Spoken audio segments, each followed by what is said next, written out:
Hello friend, मैं हूं सुंदर कुमार। आपके यूट्यूब चैनल एसके स्टडी में वेलकम है। दोस्तों, आज की इस वीडियो में हम लोग सांख्यिकी यानी स्टैटिक्स के क्वेश्चन को करने वाले हैं, जो कि एग्जाम के पॉइंट ऑफ व्यू से काफ़ी ज़्यादा इंपॉर्टेंट चैप्टर है। और इस चैप्टर के अंदर यानी सांख्यिकी के अंदर क्या क्या चीज़ पढ़ना है वो आपको स्क्रीन पे दिख रहा होगा और मैं अपने मोबाइल में देख रहा हूँ। तो स्टैटिक्स यानी सांख्यिकी के अंदर जो पहला पॉइंट है वो है माध्य। माध्य के बारे में पढ़ना है। दूसरा माध्यिका के बारे में पढ़ना है। और तीसरा बहुलक के बारे में। चौथा परिसर के बारे में। और पांचवा प्रसरण के बारे में। और छठा मानक विचलन के बारे में। सातवां विचरण गुणांक के बारे में। और 8 नंबर पे फिर से बहुलक दिया है, लेकिन यहाँ पे एक स्पेशल फार्मूला होता है। बहुलक बराबर होता है 3 गुणे माध्यिका माइनस 2 गुणे माध्य। और इस फॉर्मूला का यूज कहाँ पे करिएगा? जब किसी क्वेश्चन में माध्यिका दिया रहे और माध्य दिया रहे और तब आपसे पूछा जाए कि बहुलक क्या होगा, तो वहां पे इस फॉर्मूला का यूज करिएगा। बहुलक बराबर 3 गुणे माध्यिका माइनस 2 गुणे माध्य बैठा दीजिएगा, आराम से वहां से बहुलक निकल जाएगा। ठीक है, तो चलिए हम लोग फिलहाल तो हर एक पॉइंट को टच करते हुए और इस पर क्वेश्चन करते हुए चलेंगे। ठीक है, तो आइए सबसे पहले बात करते हैं माध्य के। तो देखिए, माध्य बराबर एक फॉर्मूला होता है। माध्य बराबर क्या फॉर्मूला होता है? तो आंकड़ों का योग, आंकड़ों का योग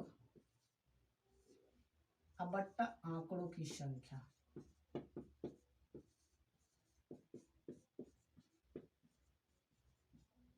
आंकड़ों की संख्या।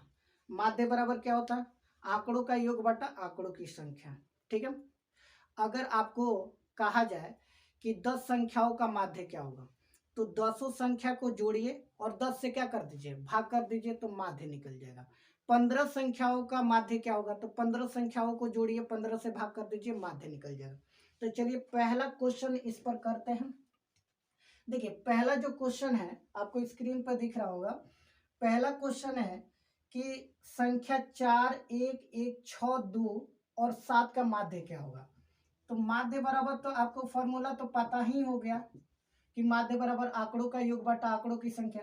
देखिए, संख्या दिया गया है उसको जोड़िए सबको। आंकड़ा जो दिया गया है 4 है, ठीक है, प्लस 1 है, प्लस 1, प्लस 6, प्लस 2, प्लस 7, सबको जोड़ लेंगे। ठीक है, और देखिए कै गो है, 1, 2, 3, 4, 5, 6, 6 से भाग कर देंगे, भाग कर देंगे। ठीक है, तो ये कितना होगा, 6, 4, 1, 5, 5, 1, 6, 6, 6, 12, 12, 2, 14, 14, 7, 21, 21 बटा 6। इसको कटाइए तो ये कट जाएगा कितना मर्त में, 3 दूनी का 6 और 3 सत्ते 21, और ये 7 बट्टा 2, यानी हो जाएगा आपका 2 तेज 6, 2 पचे 10। ठीक है, तो यही आपका जो है इस क्वेश्चन का माध्य हो जाएगा। ठीक है, लेकिन यहाँ पे ऑप्शन दिया गया है। ठीक है, तो ऑप्शन जो होगा वो ऑप्शन बी होगा राइट आंसर। ठीक है, ओके, आ गई बात समझ में। चलिए नेक्स्ट क्वेश्चन हम लोग, इसमें माध्यिका निकालना है। ठीक है, माध्यिका निकालना है और आपका आंकड़ा दिया गया है। तो आंकड़ा क्या दिया गया है, तो देखिए इसको लिख लेते हैं। यहाँ पे 5 है, 4 है, 10 है, 3 है, 3 है, 4 है, 7 है, 4 है, ठीक है, और 6 है, 5 है। ठीक है, देखिए 5, 4, 10, 3, 3, 4, 7, 4, 6, 5। ठीक है, देखिए माध्यिका निकालने के लिए आपको सबसे पहले क्या करना होगा कि जो आंकड़ा दिया रहेगा उस आंकड़ा को या तो आप बढ़ते क्रम में सजाइए या घटते क्रम में सजा लीजिए। ठीक है, सबसे पहले ये काम करना है। अगर आपको आंकड़ा जो है बढ़ते क्रम में दिया है या घटते क्रम में दिया है तो सजाना नहीं है। ठीक है, लेकिन यहाँ पे देखिए जो आंकड़ा दिया गया है ये तो ना तो बढ़ते क्रम में है ना ही घटते क्रम में, तो सबसे पहले तो इसको जो है बढ़ते क्रम में सजा लीजिए। अच्छा होगा कि आप बढ़ते क्रम में सजाइए। ठीक है, तो बढ़ते क्रम में सबसे छोटा कौन है, 3 है, फिर 3 है, ठीक है, उसके बाद क्या है, 4 है। 4 कितना बार, 3 बार, ठीक है। उसके बाद जो है 5 है, 5 कितना बार, 5 2 बार है। उसके बाद 6 है, 6 कितना बार, 6 एक बार। उसके बाद 7 है, एक ही बार है। उसके बाद क्या है, 10 है। काउंट कर लीजिए, 1 2 3 4 5 6 7 8 9 10। यहाँ पर भी 10 होना चाहिए, 1 2 3 4 5 6 7 8 9 10। ठीक है। तो ये आंकड़ा दिया गया था, इस आंकड़े को हम क्या कर लिए, बढ़ते क्रम में सजा लिए। ठीक है। माध्यिका निकालने के लिए सबसे पहले ये तो काम करना पड़ेगा। ठीक है। अब देखिए माध्यिका क्या होता है कि सबसे बीच की संख्या होती है, सबसे बीच की जो संख्या होती है वही होती है माध्यिका। ठीक है। तो ये जो आपका आंकड़ा दिया गया है ये सम संख्या का आंकड़ा है। क्या है, सम संख्या का आंकड़ा है। तो जो सम संख्या का आंकड़ा होगा ना, तो उसमें बीच में 2 गो बचेगा। ठीक है। अब ये नहीं कि देख लीजिए 5 इधर से छाट लीजिएगा, 5 हाँ 5 इधर से छाटिएगा और यहाँ से अब 5 इधर से छाट लीजिएगा, तो बीच में कुछ भी नहीं बचेगा। ठीक है। तो ऐसा नहीं करना है। सम संख्या रहेगा तो आप जो है चाहिएगा कि जो है आधा आधा हम 50-50 कर ले, तो बीच में कुछ भी नहीं बचेगा। ठीक है। तो ऐसा नहीं करना है। 4 इधर से छाटिए और 4 इधर से छाटिए, बीच में 2 गो नंबर बचेगा, सम संख्या रहेगा तो, सम संख्या का आंकड़ा रहेगा तो। ठीक है। तो दोनों को जोड़िए, दोनों को क्या करिए, जोड़िए और 2 से भाग कर दीजिए। तो 5 4 कितना होगा, 9, और 9 में 2 से भाग करिएगा तो 4.5 होगा। 2 चौका 8, 2 पचे 10, 4.5 होगा। तो इस क्वेश्चन का जो आंसर होगा, ऑप्शन जो होगा वो होगा आपका option B. Option B answer होगा, राइट। ठीक है। तो ये रहा आपका जो है सम संख्या का आंकड़ा था। अगर बाय द वे जो है विषम संख्या का आंकड़ा दिया रहा है, तो चलिए कुछ एग्जांपल के सहायता से जो है हम लोग समझते हैं। मान के चलिए कि 3 5 2 7 और 8। ठीक है। इसका माध्यिका बताना होगा, तो क्या करिएगा, तो सबसे पहले तो आंकड़ा को जो है बढ़ते क्रम में सजाइए। तो उस सबसे पहले छोटका, उसके बाद बड़का, मतलब उससे बड़ा, उसके बाद जो है उससे बड़ा, मतलब जो है बड़ा करते जाएंगे। ठीक है। उसके बाद 7 है, उसके बाद 8। ठीक है। तो इस आंकड़ा को जो है हम क्या कर लिए, बढ़ते क्रम में सजा लिए।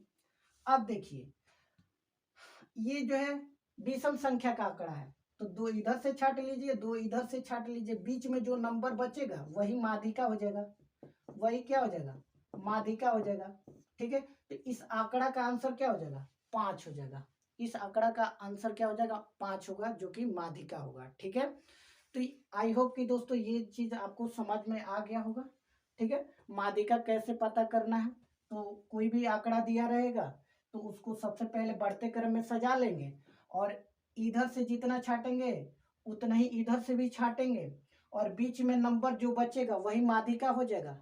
लेकिन कब होगा, जब विषम संख्या का जो है समूह दिया रहेगा तो। अगर सम संख्या का आंकड़ा दिया रहेगा तो कैसे होगा, तो जो है हमको उसमें ध्यान देना होगा कि बीच में जो है, बीच में जो है नंबर बचना चाहिए। अब देखिए सम संख्या होगा तो उसमें सम संख्या का आंकड़ा होगा तो उसमें 2 जो है बीच में बचेगा, श्योर है कि जो है 2 बचेगा। देख लीजिए उसमें एक और एग्जांपल हम कर लेते हैं। मान के चलिए आपका आंकड़ा ये दिया रहा है। ठीक है।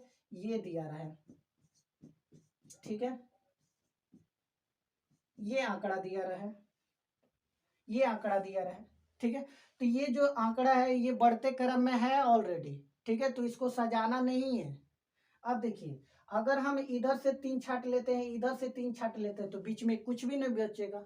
तो ऐसे नहीं करना है, ऐसा नहीं करना है। 2 इधर से छाटना है और 2 इधर से छाटना है, बीच में जो 2 नंबर बचेगा दोनों को जोड़ करके और 2 से क्या करना होगा, भाग कर देना होगा। तो यही आपका माध्यिका निकल जाएगा। 7 6 कितना हो जाएगा, 13/2, 2 6 12, 2 5 10। यही आपका जो है माध्यिका हो जाएगा 6.5। ठीक है। तो इसका जो है यही आंसर हो जाएगा। ठीक है। 6.5। तो आई होप कि दोस्तों ये जो है आपको क्लियर हो गया होगा। अब चलिए हम लोग जो है नेक्स्ट पॉइंट की तरफ चल। तो चलिए माध्य और माध्यिका देख लिए।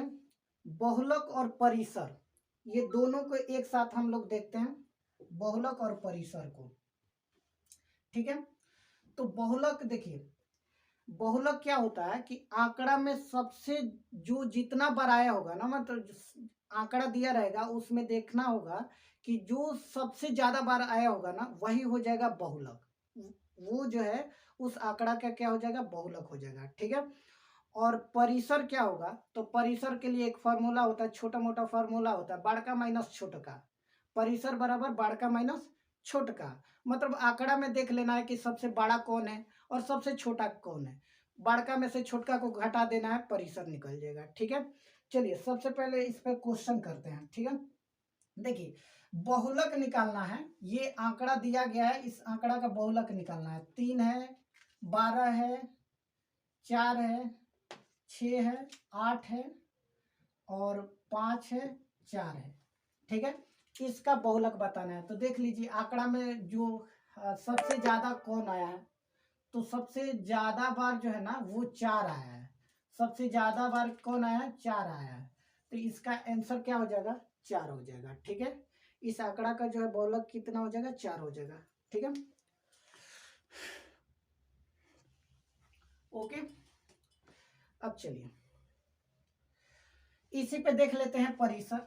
ठीक है, इसी क्वेश्चन पे परिसर देख लेते हैं। तो परिसर बराबर क्या होता है, ये फॉर्मूला थोड़ा सा याद रखिएगा। परिसर बराबर होता है, ठीक है, मैक्सिमम माइनस मिनिमम, यानी समझ जाइए कि बड़का माइनस छोटा का, बड़का माइनस छोटा का, ऐसे याद रखिएगा ना, सिंपल, कोई दिक्कत नहीं होगा। ठीक है, तो सबसे बड़ा कौन है, 12 है, और सबसे छोटा कौन है, तो 3 है। तो 12 में से 3 जाएगा, कितना हो जाएगा, 9।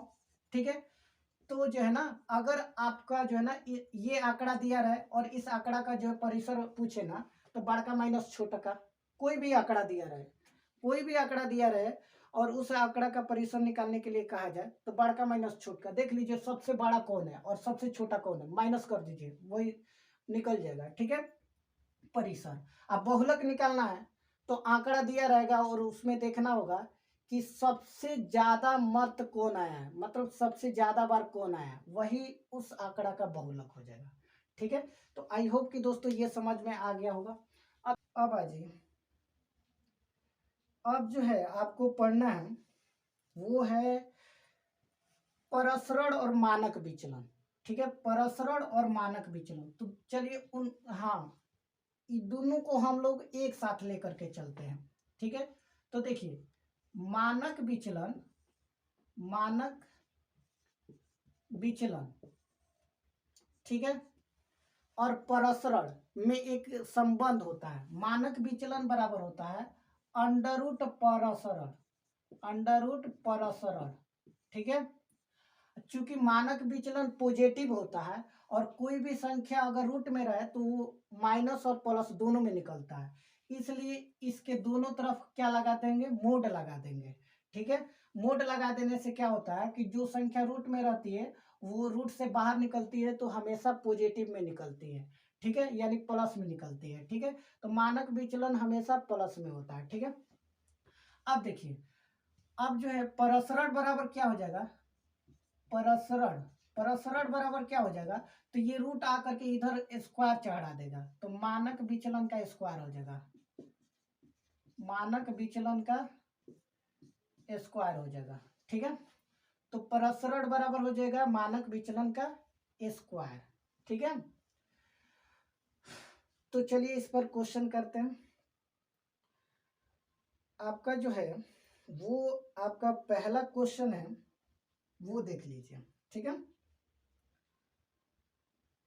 हाँ, देखिए क्वेश्चन जो पहला है क्या, आ, मानक विचलन। ठीक है, मानक विचलन, मानक विचलन बराबर क्या हुआ था फॉर्मूला, मोड अंडर रूट परसरण, यही हुआ था ना। ठीक है, और जब परसरण निकालिएगा, परसरण के लिए फॉर्मूला क्या हो जाएगा, ये रूट आकर के इधर जो है स्क्वायर चढ़ा देगा। ठीक है, तो परसरण बराबर हो जाएगा मानक विचलन, मानक विचलन का स्क्वायर। ठीक है, चलिए, तो पहला क्वेश्चन करते हैं। देखिए, पहला क्वेश्चन है कि यदि एक जनसंख्या का मानक विचलन 6 है, यदि किसी जनसंख्या का मानक विचलन यदि एक जनसंख्या का मानक विचलन 6 है तो इसका प्रसरण क्या होगा। ठीक है, प्रसरण पूछा है, मानक विचलन दिया है, प्रसरण पूछा है, मानक विचलन दिया है। ठीक है, तो देखिए मानक विचलन कितना दिया है 6, आप पूछा है प्रसरण, तो प्रसरण बराबर होता है मानक विचलन का स्क्वायर, तो इसका स्क्वायर कर दीजिए, तो 6 का स्क्वायर कितना हो जाएगा 36, 36 हो जाएगा। तो इस क्वेश्चन का आंसर क्या हो जाएगा 36, जो कि ऑप्शन डी है, जो कि ऑप्शन क्या है डी है। ठीक है, ओके। अब चलिए नेक्स्ट क्वेश्चन है, यदि एक जनसंख्या का मानक विचलन 6.5 है। ठीक है, मानक विचलन दिया है 6.5, इसका प्रसरण पूछ रहा है। ठीक है, प्रसरण पूछा है, मानक विचलन कितना दिया है 6.5, तो प्रसरण बराबर मानक विचलन का स्क्वायर, तो इसका स्क्वायर कर दीजिए, तो ये 6.5 का स्क्वायर करिएगा तो 5 का स्क्वायर 25, और 6 से एक ज्यादा करके गुणा कर लीजिए, 7, 7 छके 42, 2 अंक के बाद दशमलव लगा दीजिए। ठीक है, तो 42.25 होगा। इस क्वेश्चन का जो आंसर हो जाएगा 42.25, जो कि ऑप्शन बी होगा, राइट आंसर ऑप्शन बी। ठीक है, अब चलिए नेक्स्ट क्वेश्चन है, यदि एक जनसंख्या का मानक विचलन 7 है तो इसका प्रसरण क्या होगा। मानक विचलन कितना दिया 7 दिया है, अब पूछा है प्रसरण, तो प्रसरण बराबर मानक विचलन का स्क्वायर, तो मानक विचलन 7 दिया है, इसका स्क्वायर कर दीजिए, 7 का स्क्वायर कितना 49। ठीक है, जो कि आपका आंसर क्या होगा सी, जो कि आपका आंसर क्या हो जाएगा सी। ठीक है, ऑप्शन में सी दिया है, सी ऑप्शन में 49 दिया है। ठीक है, ये क्वेश्चन हो गया आपका। आप देख लीजिए, आप सुनिए, अब नेक्स्ट क्वेश्चन की तरफ हम लोग चलते हैं। थोड़ा बैटरी मोबाइल का डाउन है, जिससे रिकॉर्ड हो रहा है उसका जो है बैटरी डाउन हो रहा है, थोड़ा सा फास्ट वीडियो बनाना पड़ेगा, और इस वीडियो में सारा पॉइंट हमको नहीं लगता है कि कवर हो पाएगा, लेकिन फिलहाल हम कवर करेंगे, देखते हैं कितना जो है हो जाता है। ठीक है, तो देखिए नेक्स्ट क्वेश्चन है कि एक डाटा के सेट का प्रसरण 81 है, तो डाटा का मानक विचलन क्या होगा। देखिए प्रसरण दिया है, मानक विचलन पूछ रहा है, तो मानक विचलन बराबर क्या होता है अंडर रूट प्रसरण, अंडर रूट प्रसरण, प्रसरण दिया है 81। ठीक है, दोनों तरफ जो है मॉड लगा देंगे, क्योंकि मानक विचलन प्लस में होता है, तो 81 का वर्गमूल कितना होता है 9। ठीक है, तो मानक विचलन क्या हो जाएगा 9 हो जाएगा, जो कि ऑप्शन आपका बी होगा, ऑप्शन बी। ठीक है, एक डाटा सेट का प्रसरण 121 है, तो डाटा का मानक विचलन कितना होगा, तो मानक विचलन बराबर होता है अंडर रूट प्रसरण। ठीक है, 121 का वर्गमूल मतलब, ठीक है, तो 121 का वर्गमूल कितना हो जाएगा 11 होगा। ठीक है, तो इस क्वेश्चन का आंसर क्या हो जाएगा 11, जो कि ऑप्शन बी है, जो कि ऑप्शन बी है। अब देखिए एक डाटा सेट का प्रसरण 144 है, तो मानक विचलन ज्ञात कीजिए। ठीक है, देखिए एक डाटा सेट का प्रसरण 144 है, तो मानक विचलन, ठीक है, मानक विचलन बराबर अंडर रूट प्रसरण। ठीक है, तो 144 का रूट निकाल लीजिए, तो 144 का रूट निकालिएगा तो ये 12 का होगा, 144 का वर्गमूल 12 होता है, तो इसका आंसर हो जाएगा ऑप्शन बी। ठीक है, सब ऑप्शन बी ए हो रहा है। ठीक है, कोई दिक्कत नहीं। चलिए अब देखिए आपका जो क्वेश्चन है नेक्स्ट। ठीक है, ठीक है, अब देखिए एक बटन का माध्य 15 है और मानक विचलन 5 है, तो विचरण गुणांक क्या होगा। ठीक है, तो हम लोग क्या क्या पढ़ लिए, प्रसरण पढ़ लिए, मानक विचलन पढ़ लिए, विचरण गुणांक। ठीक है, मतलब जो है, चलिए अब विचरण गुणांक बराबर क्या होगा, ये क्वेश्चन देखिए, विचरण गुणांक, विचरण गुणांक बराबर क्या होगा।